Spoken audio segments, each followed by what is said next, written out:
This is Gospel Music Today. We are at the National Quartet Convention, and this looks like a young guy sitting next to me, but this is a person that we could do a mini-series about his career in gospel music, and we want to welcome John Lanier to Gospel Music Today. Thank you so much. I appreciate you saying young guy. I mean, look at here, and I've got me a spot back. What ain't turning loose is turning gray.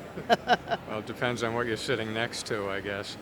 Now, let's go back a little bit into your background, and I know I want to mention one of the people because it's one of our favorites. You've been with Miss Naomi and Naomi and the Seagulls. That's where I started in gospel music, actually. In 1989, I started singing with Naomi and the Seagulls. It was always a childhood dream of mine to sing gospel music, and I was raised on Southern gospel music, and I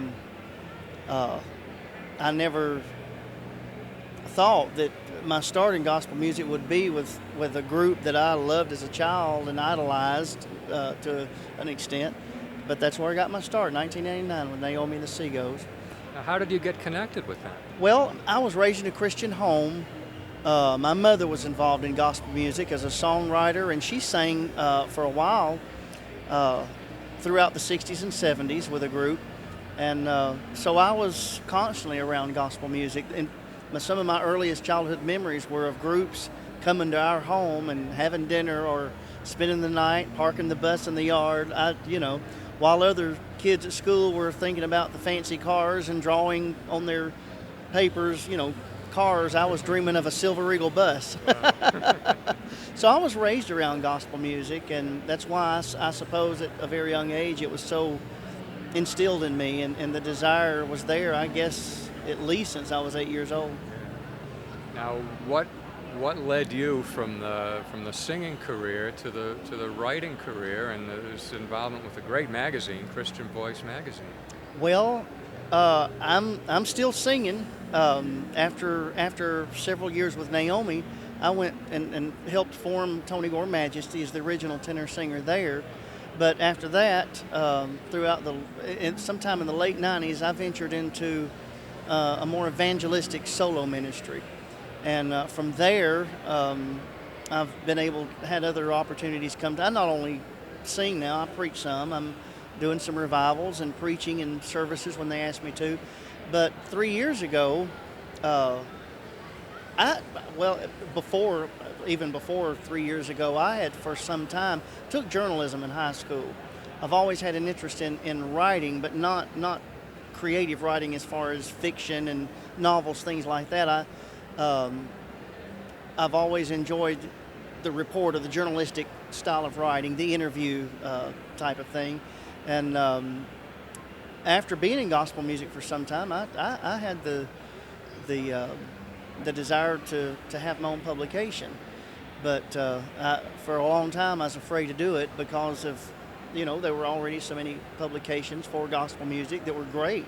And there's still some out there that are fantastic. Number one, gospel music publications. But I guess about 3 years ago, I was approached with a Christian business partner of mine that actually owns the booking agency that books me, and had mentioned something about doing a magazine. So that caught my ear, and we began to talk. And sure enough, one thing led to another. We printed our first issue of Christian Voice magazine September 2006. And it has done really well. I serve there as executive editor. So I'm working a lot on that when I'm on the road even. Right. That's an excellent magazine. Now, have you been recording? Actually, I have. In fact, just a few weeks ago, I've released a brand new album, one that I'm really proud of. Not that I'm not proud of the others, and I always say that every time I record a new album. Of course, they're all, unique in their own way in some form or another. But now this particular one, it's called God Is My Refuge, which is the title of a song that's on the CD as well.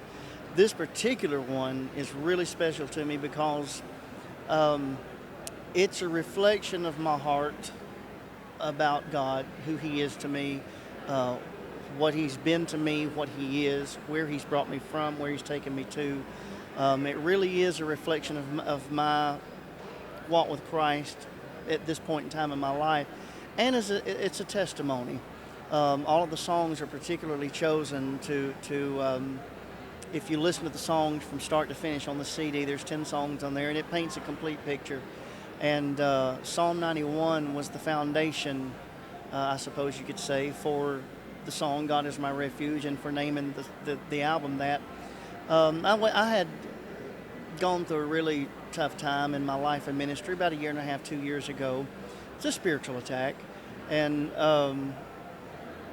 for the first time in so many years of ministry, I became afraid. I felt uncertain, but I know the Lord allowed me to go through it, and that's the beautiful thing about it. I got through it, you know. I think somebody ought to write a song about that. You're going through what you're going through. And David even said, "Yea, though I walk through the valley." David knew he was going through it.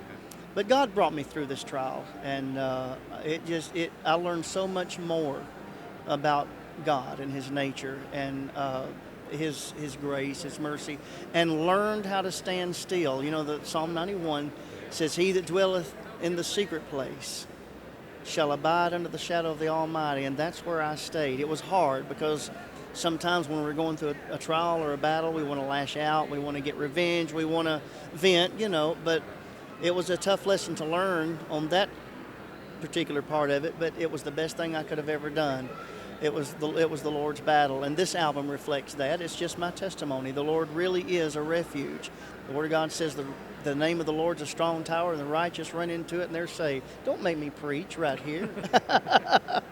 But it really does mean that to me. This album means a lot to me, and that particular song, actually, that's not even a brand new song. It was done 15, 20 years ago by another artist, but it's always stuck with me, and I didn't know that one day I'd record it and have a real reason to record that song. Now let's get a couple of websites. If we want more information about Christian Voice Magazine, where do we go? Well, Christian Voice Magazine, it's real easy, christianvoicemagazine.com. Make sure you put the magazine in there, because some people will type in Christian Voice, and then they'll call us and say, "We can't find your web." That's not you. So it's christianvoicemagazine.com, and we've got some great features on the website, articles, commentaries, news, all kind of information there. You can subscribe online if you want to. Get our printed copy, or we now also offer a digital edition where you can download it from the internet every month. So we've got several options, and the magazine has done well for us, and we just trust that those that may be watching that are not familiar with it, it's a Christian music and lifestyle publication, and I always say it's not an official slogan or anything, but I always say it's your source of information and inspiration. It's a great magazine. We look forward to it every month. We really do. And John Lanier website. Oh yeah, John Lanier Ministries. Yeah, johnlanier.com. I have to confess, my website's been it hadn't been updated in a few months, but we are now in the process of redesigning a totally brand new site, new pictures, new information. So give us a little time on that, and keep checking back with us, and we'll have johnlanier.com up and running. John, thank you very much for talking to us on Gospel Music Today. I really appreciate this opportunity. I see your show quite often, and I really appreciate what you're doing for gospel music and for ministries like mine. Thank you so much. There's more coming up on Gospel Music Today.